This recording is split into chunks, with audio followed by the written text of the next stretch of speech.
Shalom, shalom, shalom, brothers and sisters. Your brother Kazak Yah back again with an update on the Barack Obama presidential campaign. Now, brothers and sisters, many of you have heard us over about 2 or 3 years ago telling you that we would have a black president or a so-called black president. And as of last night, or today is the 6th day, or 5th day, I should say, of November, after the day after the presidential campaign, we have a president of the United States elected, a man of African American, quote unquote, descent by the name of Barack Obama.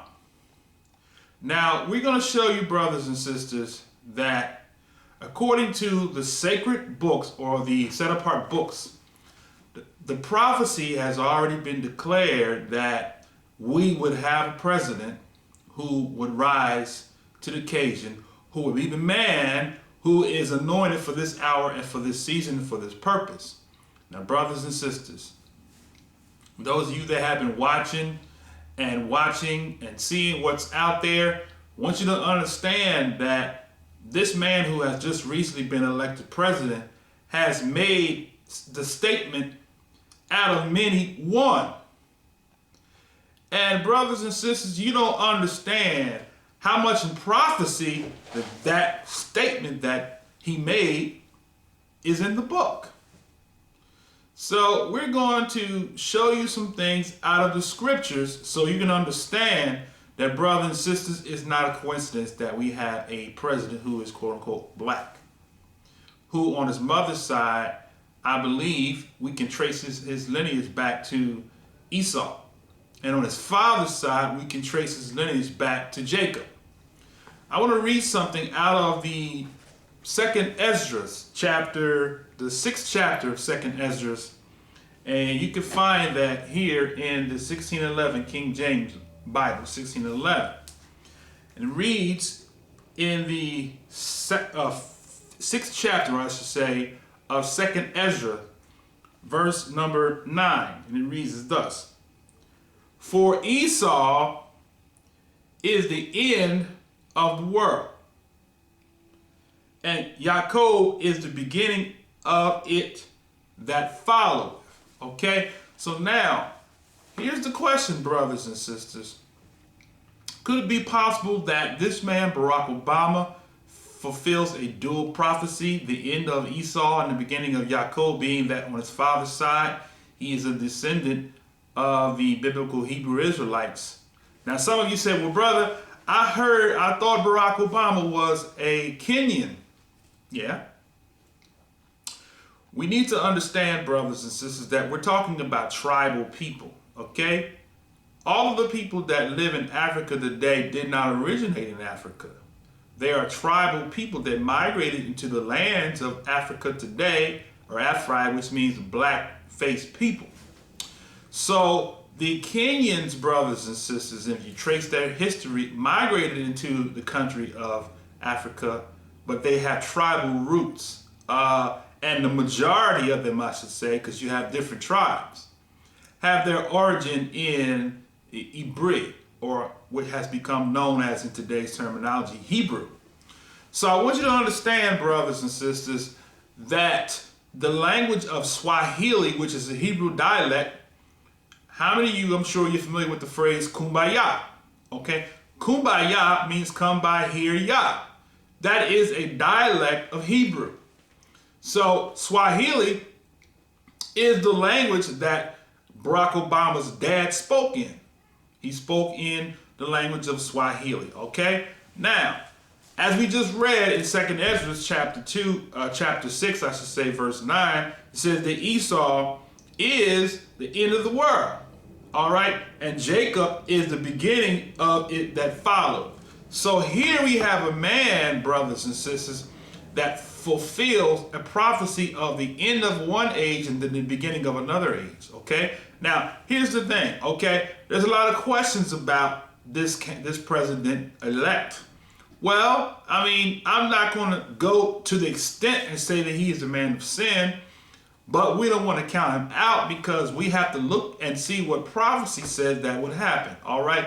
Now, I want to take you to another passage in the book it's called the Ladder of Jacob. We're going to read the 5th chapter of the Ladder of Jacob.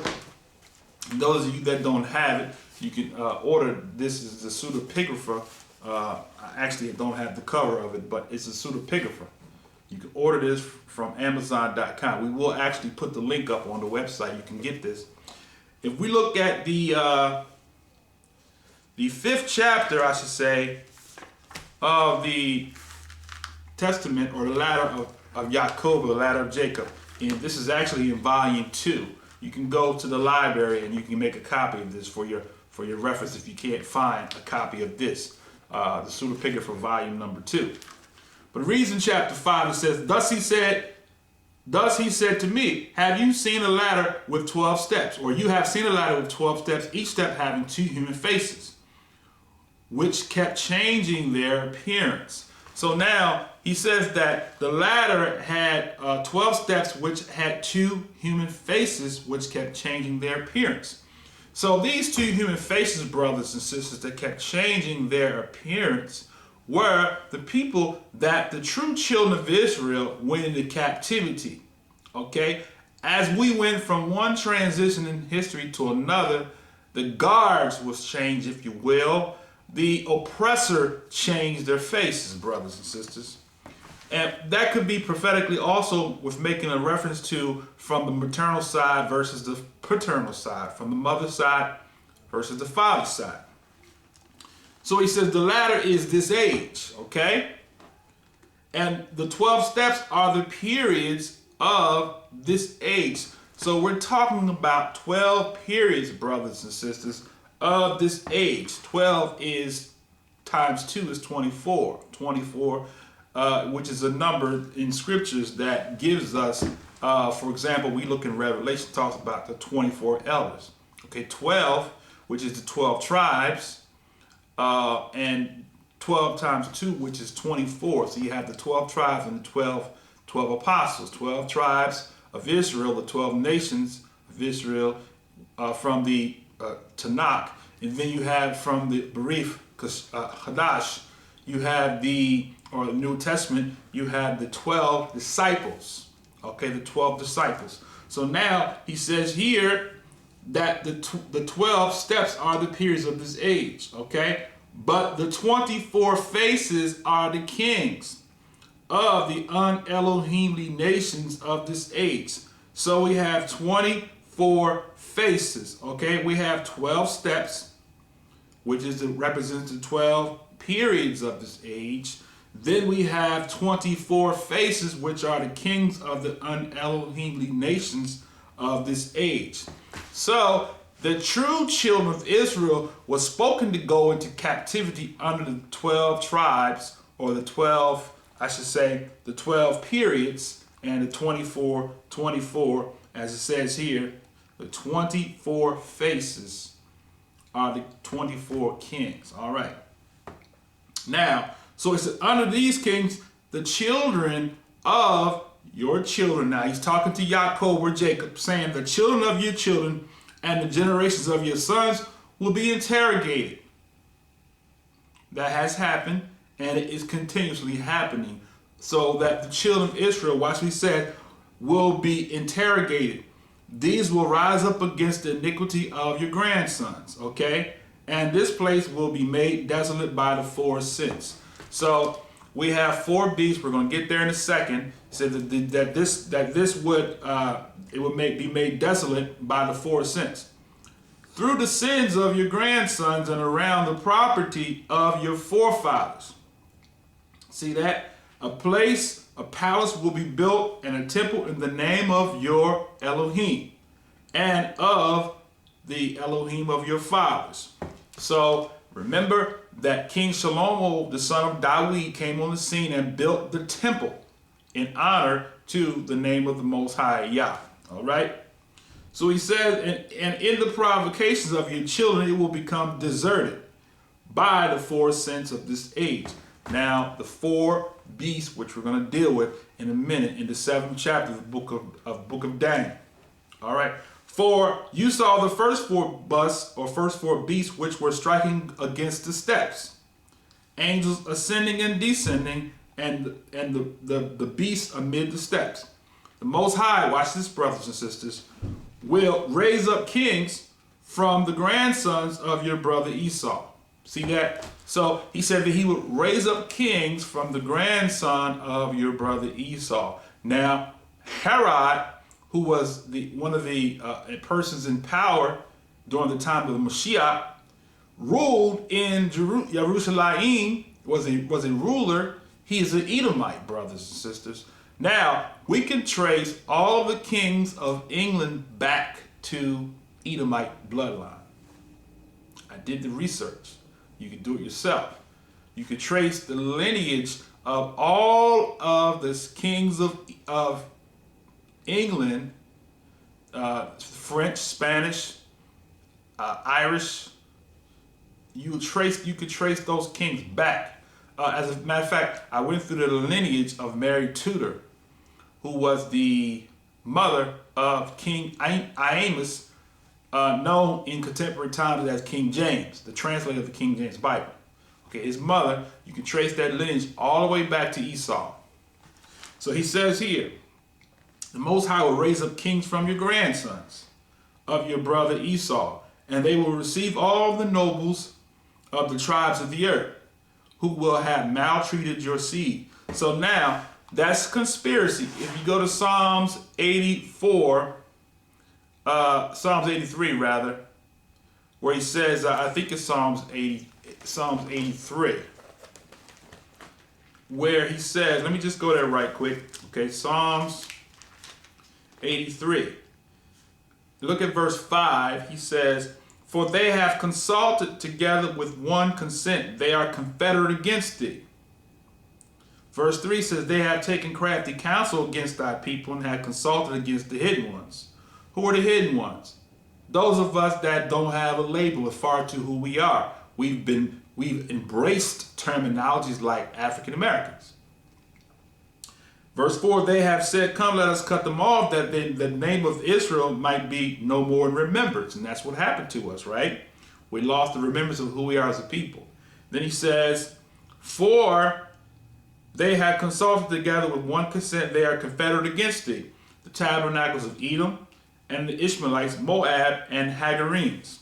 All right, so now he's talking about the descendants of Esau, or Edomites, who would raise up to the occasion and would oppress the seed of Yaacob, the children of Israel. All right, now, so he says, the Most High will raise up kings from the grandson of your brother Esau, and they will receive the nobles and the tribes of the earth, who will have maltreated your seed. So all the kings of the earth got together, all the nations got together to conspire against the true children of Israel and cause the true children of Israel to go into captivity. All right, now, and they will be delivered into the hands, and he will be vexed by them. So we look at all of the kings of England, and we look at the combination, we look at the conjunction between the Romans, the Greeks, and the Spanish, the French, and the Irish and Russians.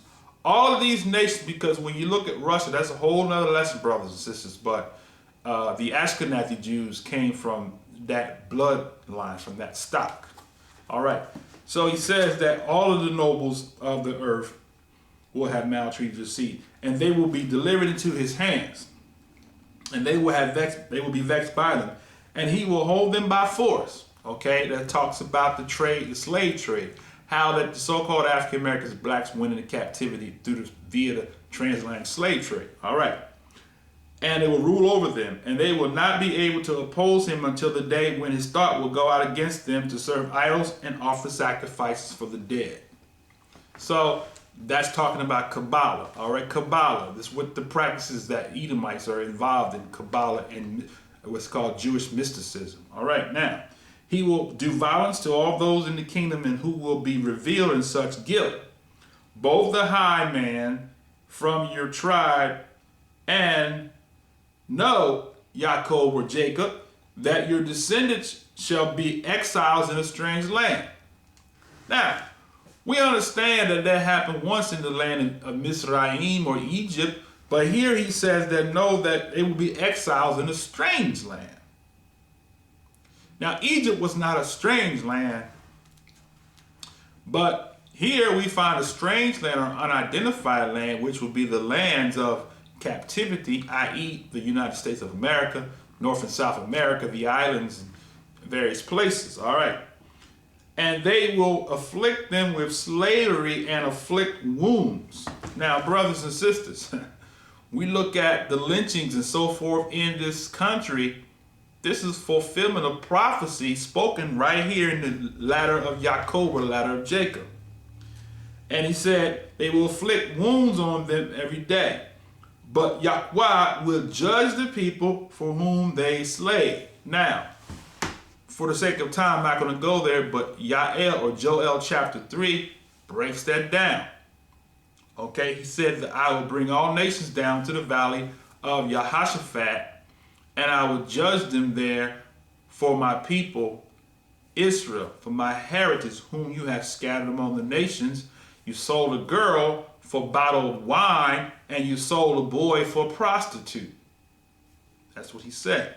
Now, verse 6. Chapter 6, I should say, of the ladder of Jacob. And it says, and when kings arise, judgment too will come upon that place. Then your seed Israel will go out of slavery to the nations who hold them by force. We just talked about that in Joel or Yael chapter 3. And they will be free from any rebuke of your enemies. Now, here we're looking at the presidential campaign, presidential elect, I should say, Barack Obama. Are we in prophecy, brothers and sisters? We could very well be. Let's keep our eyes open and our ears open, and let's keep our spiritual minds tuned to what's happening around us, all right? Because the Father's going to show us some things in days to come, all right? And he says, they will be free from any rebuke of thine enemies, for the king is the head of all revenge and retaliation. For this king, I should say. For this king, or this ruler, is the head of all revenge and retaliation. Could he be that king? I remember when he was running for presidential, to become nominated, I heard through one of the sessions where one of the people said, this is our man. Actually, if you go to the library and look at the life of Barack Obama, you'll see some code messages in that thing. It's really deep. But let's get back. He says, and for this is the king is the head of all revenge and retaliation against those who have done evil to you. Israel and the end of the age. For bitter ones will cry. Bitter ones will rise, I should say, and they will cry out to Yahweh, and Yahweh will hear them and accept their plea. And mighty ones will repent because of their sufferings. So this explains why we have the so-called African Americans and blacks now stepping up on the scene and saying the people of the book are our ancestors, and this prophecy is pertaining to us and our captivity in the lands we're scattered.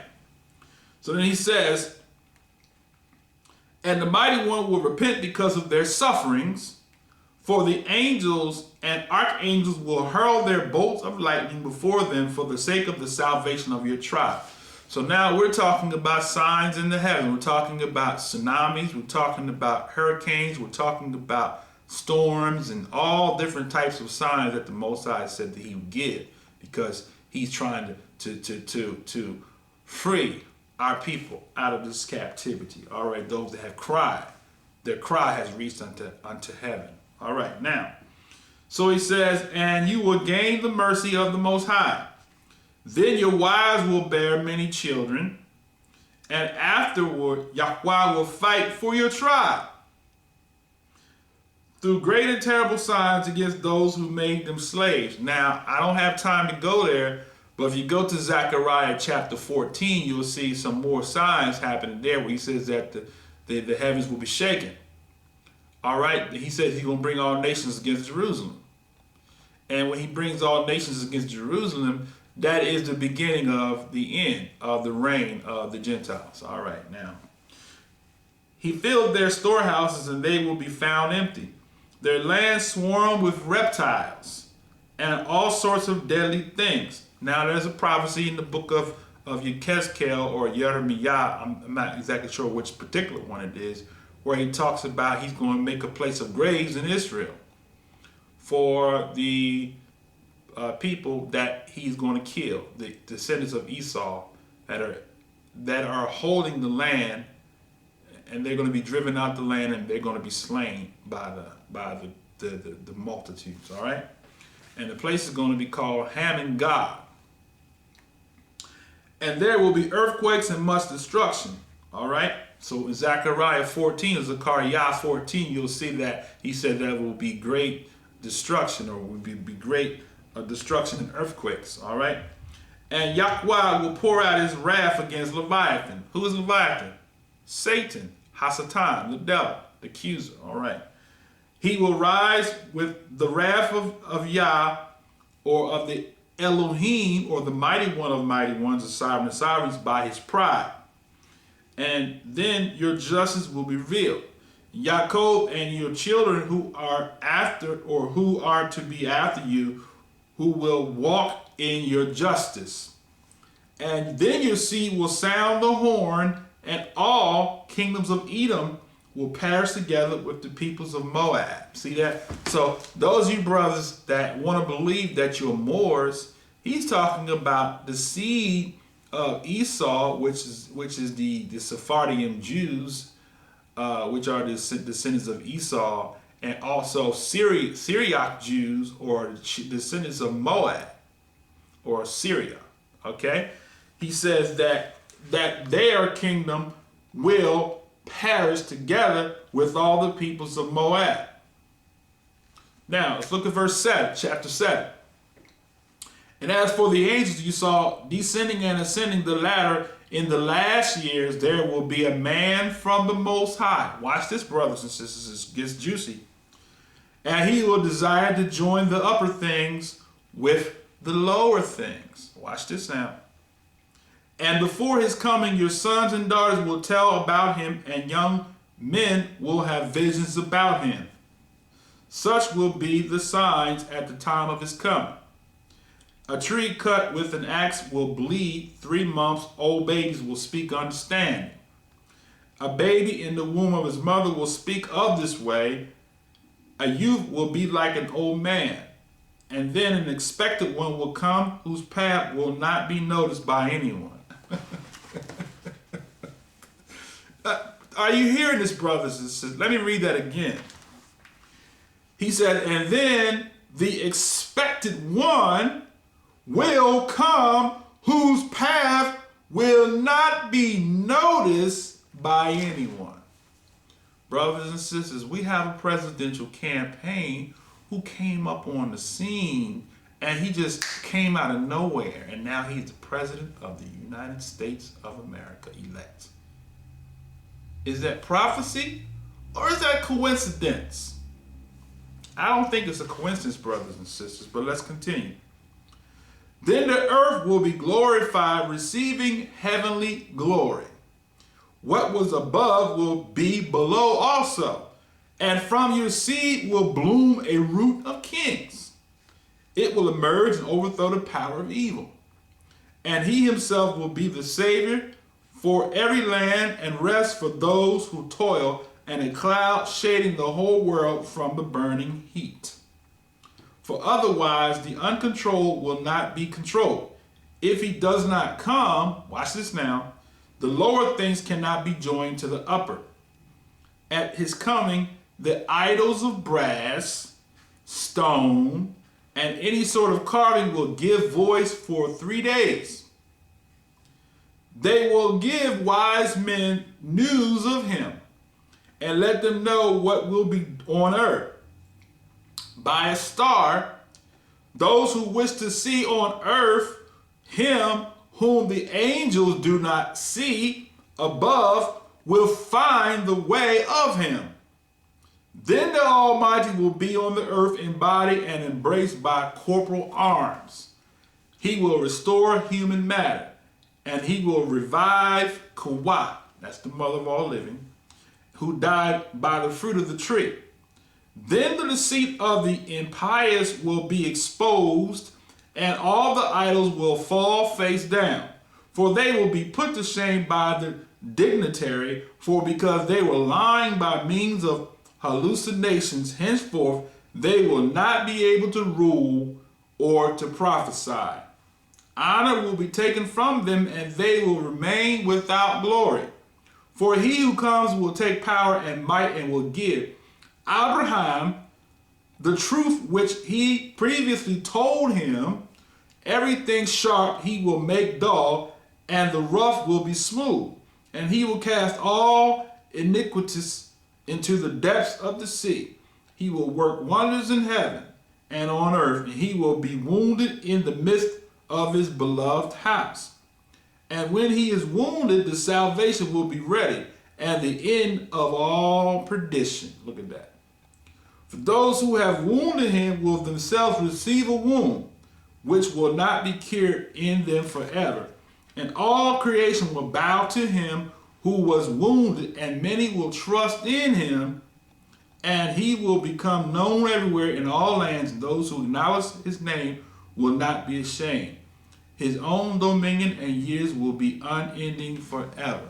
Now we know what that's talking about. That's talking about the true Savior, after who's going to make his second appearance, because after this man of sin rises to the occasion, the Most High is going to allow him, the true man of righteousness, to rise to the occasion.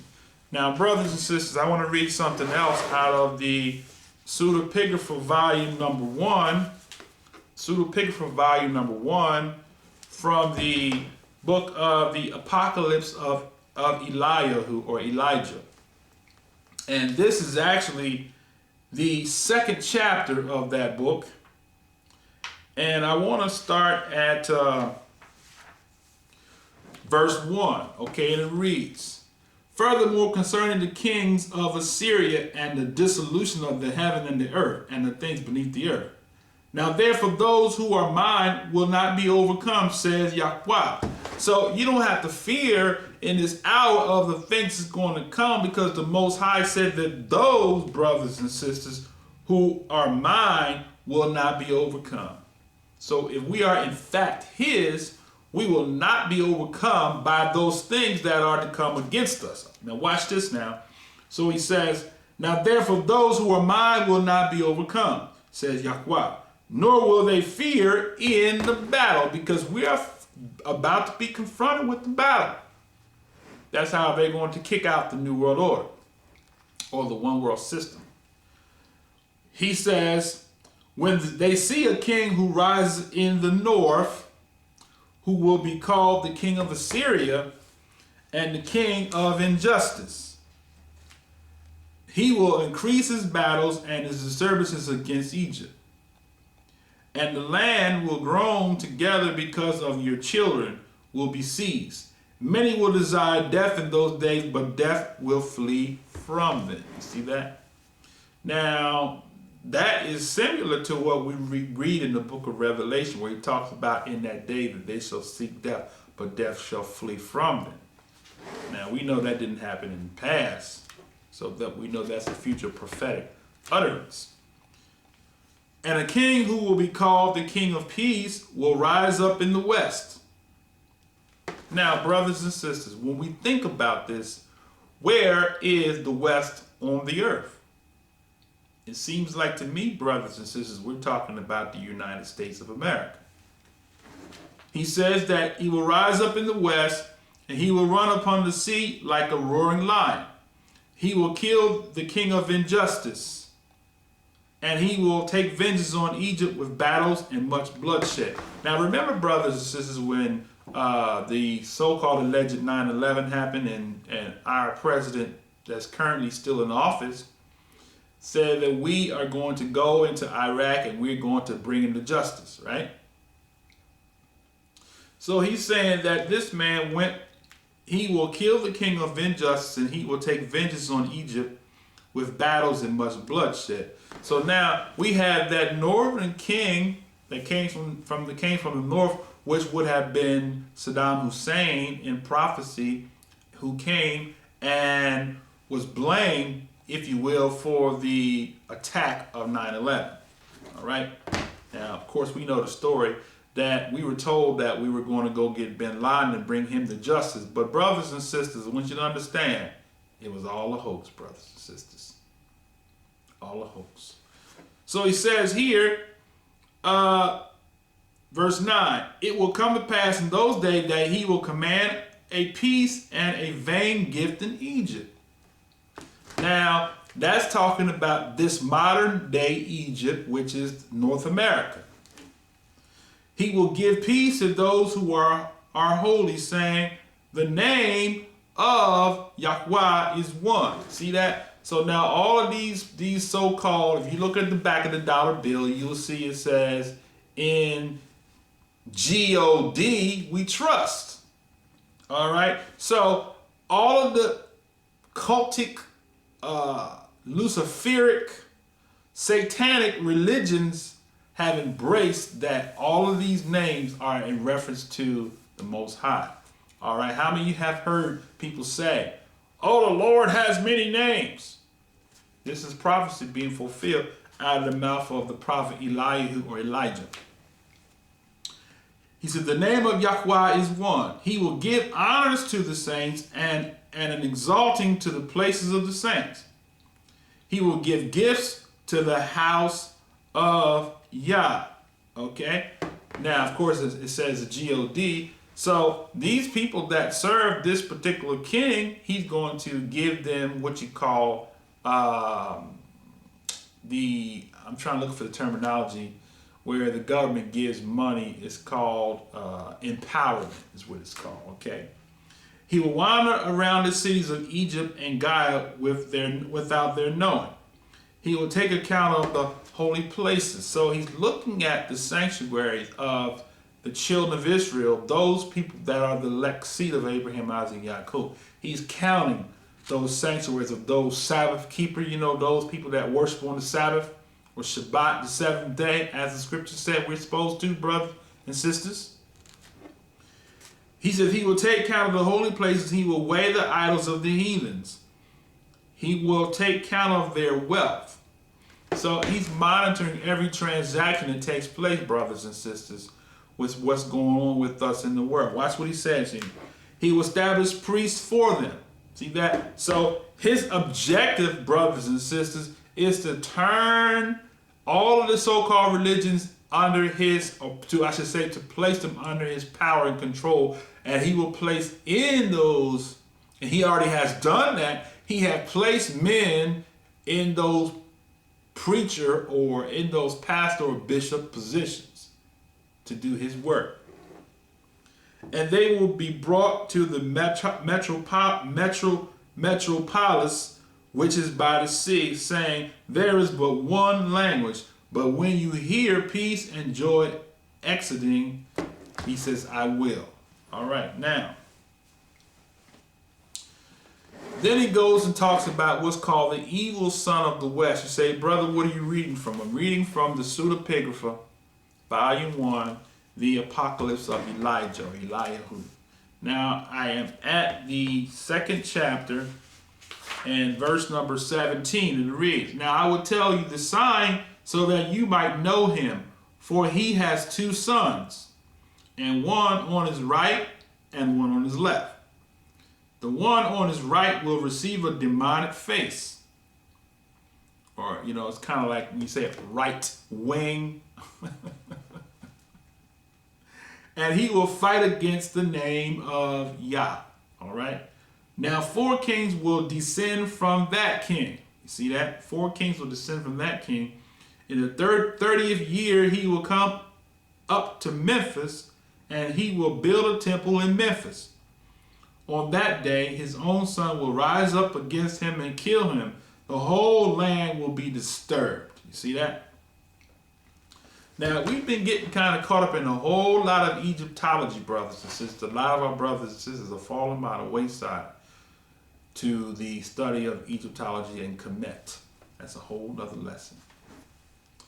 So he says, and on that day he will issue an order over the whole land, so that the priests of the land and all the Israelites will besiege, saying, you will repay double every gift and all the good things which my father gave you. He will shut up the holy places. See that? So his intent is to close down all the assemblies that have been set up to serve the Most High Yah. He says he will take their houses, he will take their son prisoners, he will order the sacrifice and abominations, and bitter evils will be done in the land. See that? So he's coming, brothers and sisters, to attack.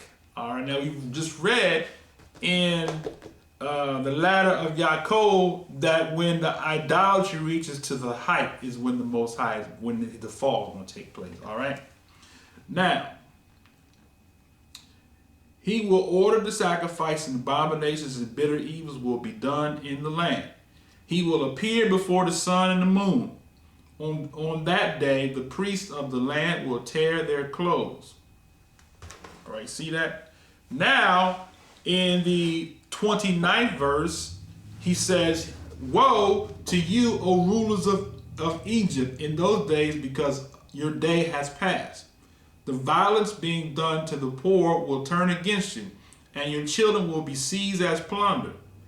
In those days, the cities of Egypt will groan for your voice, and the one who sells and the one who buys will not be heard. See that? Now, we've seen the economic downfall, the economic crash over the past 3 to 6 months. So we're talking about prophecy being fulfilled in the books. Okay, now. So he says, those who are in Egypt will keep together, they will desire death, but death will flee, and death will flee and leave them. All right? In those days they will run up to the rocks and leap off, saying, fall upon us, and still they will not die, and double affliction will multiply upon the whole land. So we're talking about something that is to come. We haven't got to that place yet, brothers and sisters. We have not yet come to that place. All right. So he says, in those days, verse 35, the king will command, and the nursing women will be seized and brought to him, bound. They will suckle serpents, and their blood will be drawn from their breast, and it will be applied as poison to their arrows, on account of distress of the cities. He will command again, and all the young lads from 12 years and under will be seized and presented in order to teach them to shoot arrows. So we're talking about a system that is going to be pulling innocent people into concentration camps and imprisoning them for the name's sake. All right, now let's continue to read. So he says, the midwife who is upon the earth will grieve. The woman who was given birth will lift her eyes to heaven, saying, why did I sit upon the birth stool to bring forth the son to the earth? The barren woman and the virgin will rejoice, saying, it is our time to rejoice, because we have no child upon the earth, but our children are in heaven. In those days, 3 kings will rise among the Persians, and they will take captive the Israelites who are in Egypt. They will bring them to Jerusalem, and they will inhabit it and dwell there. See that? So there's this passage that in Isaiah that says that surely the isles wait for thee to bring thy sons and daughters from afar. Okay? The people are going to recognize and realize that, hey, there's some Israelites that need to be brought from afar. All right. Now, I want to skip over to still at the 2nd chapter of the Apocalypse. I take that back, speak up. Let's go to the 3rd chapter. The 3rd chapter of the book of the Apocalypse of Eliyahu. And he says, in the 4th year of that king, the son of Lawless will appear, saying, I am the Messiah. Have we heard that? I think we have, brothers and sisters. And he will come in the manner of a covey of doves, with a crown of doves surrounding him. He will walk upon the heavens vaults with the sign of the cross leading him, which means that he will be a Christian.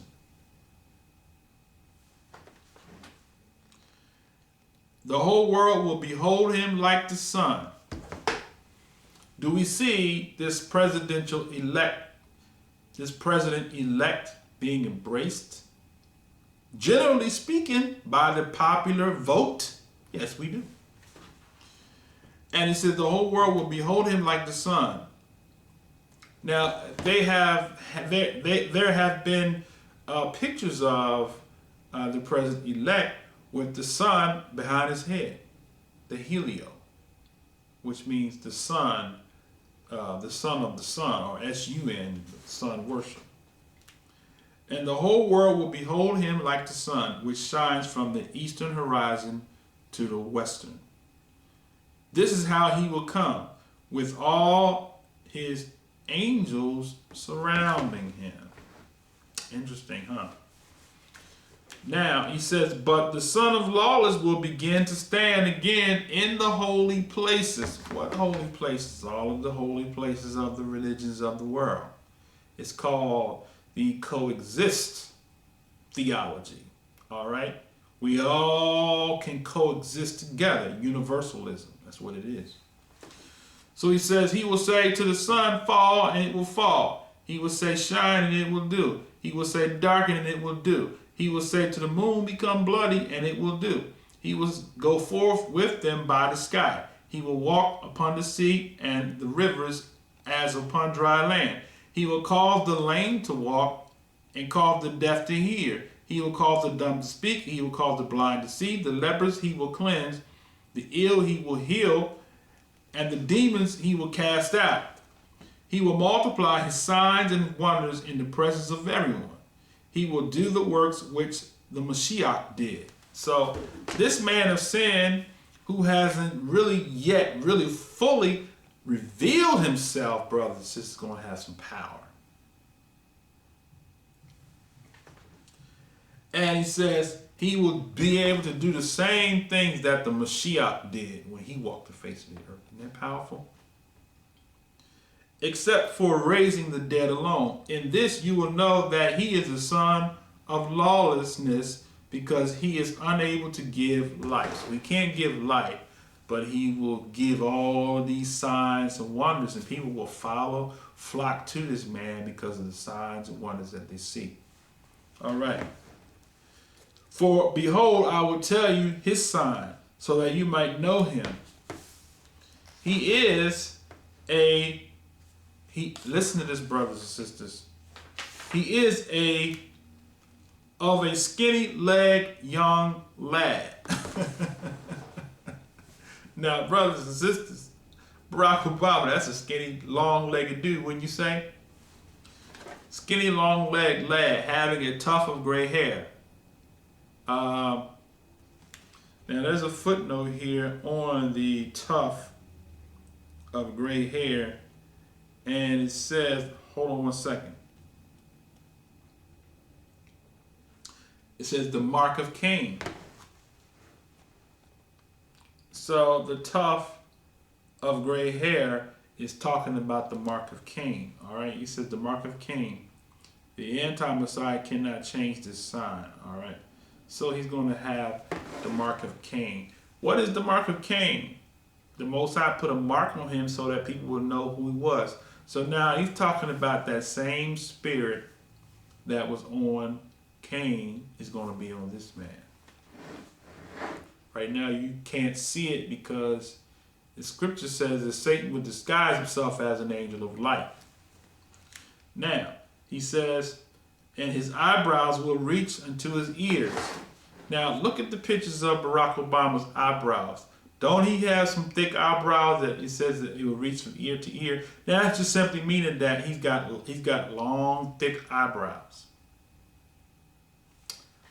That's a whole nother lesson, brothers and sisters. And he says, there's a leprous bare spot on his front hand. He will transform himself in the presence of those who see him. He will become a young child. He will become old.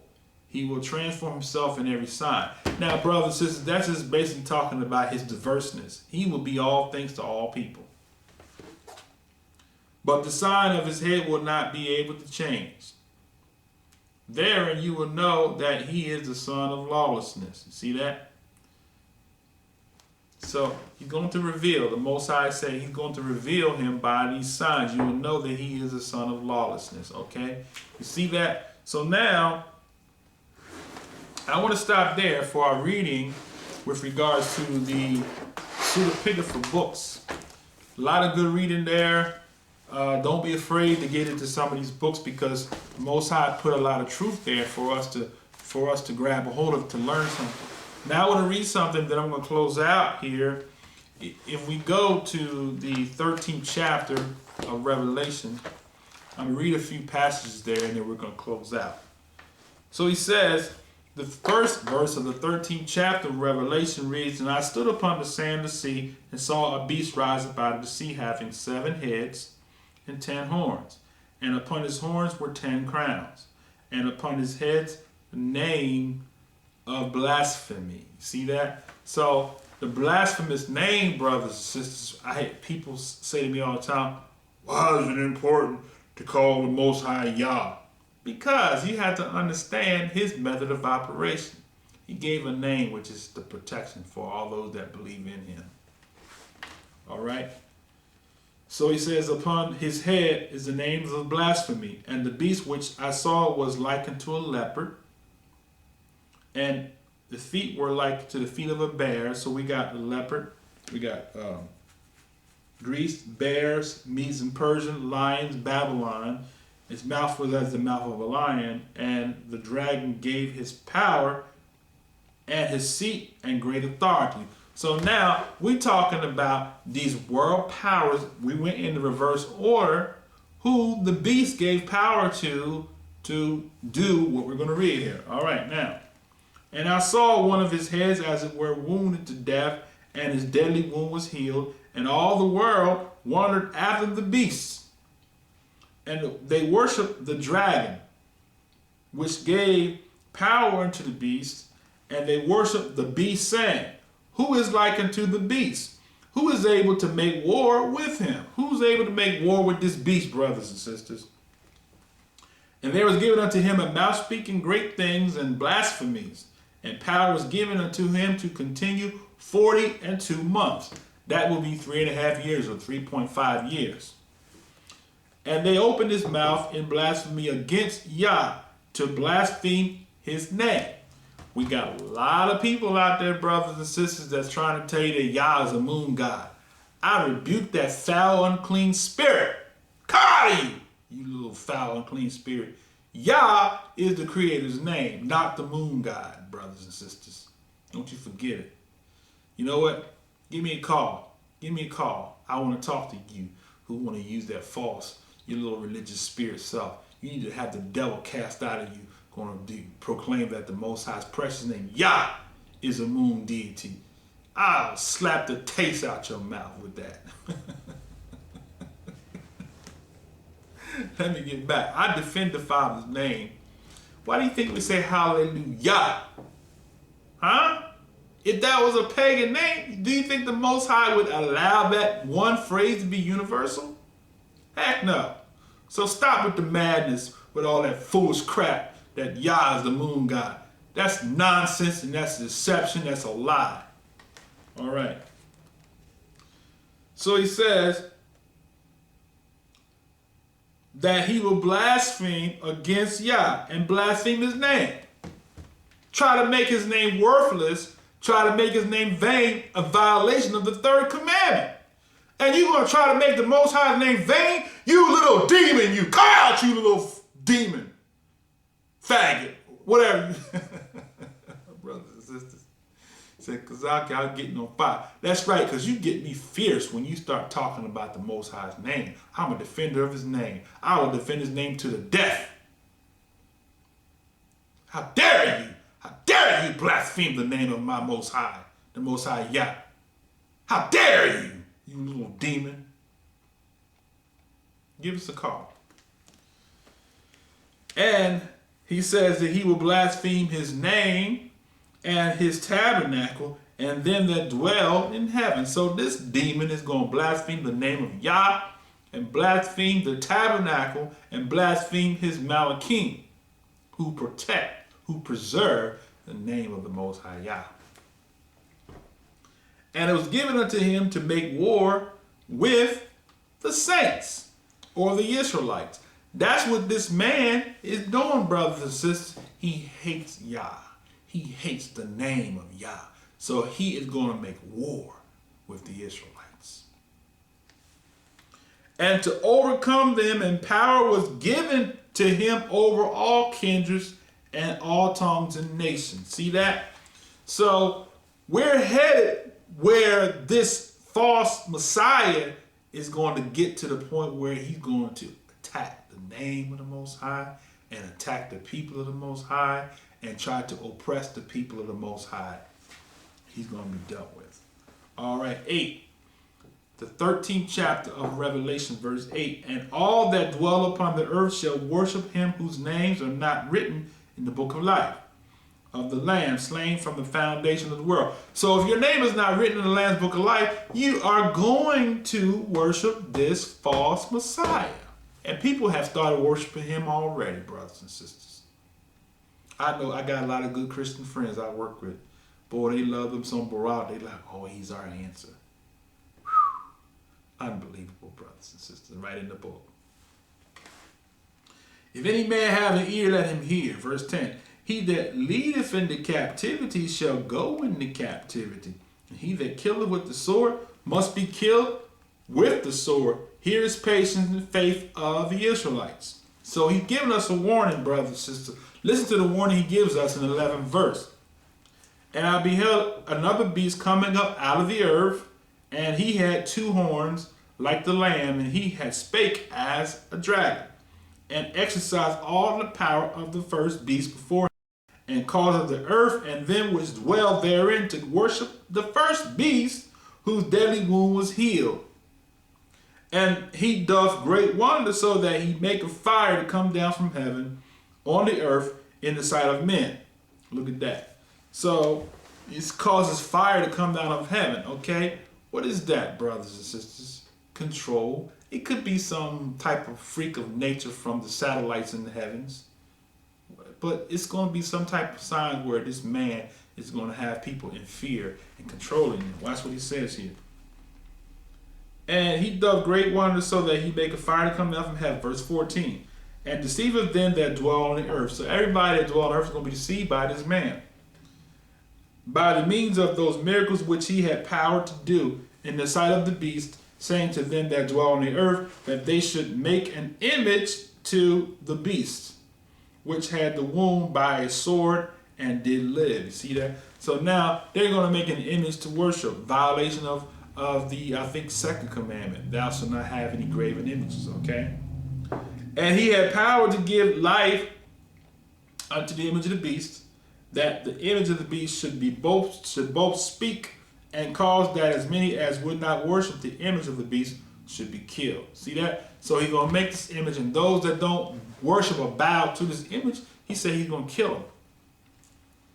And he causes all, both small and great, rich and poor, free and bond, to receive a mark in their right hand and in their foreheads. See that? Now, brothers and sisters, let me say this. Hasatan is not a dummy. He's not going to put no 666 on your forehead, brothers and sisters. He's going to put it inside the mind. What's in the forehead? The mind. So how is he putting the mark on your forehead? Through controlling your mind by the media, by showing you falsehood and false and lies and deception and deceit. That's a whole nother lesson. So he says, and in their foreheads, the forehand. Okay, what is the hand? Yad. Hand is the means by which we transact business with our hand, or our power, or with our currency, with our finances, with the means of exchange. you don't have no means of exchange, then you don't have, you don't get anything, brothers and sisters. Now, so he said that no man might buy or sell.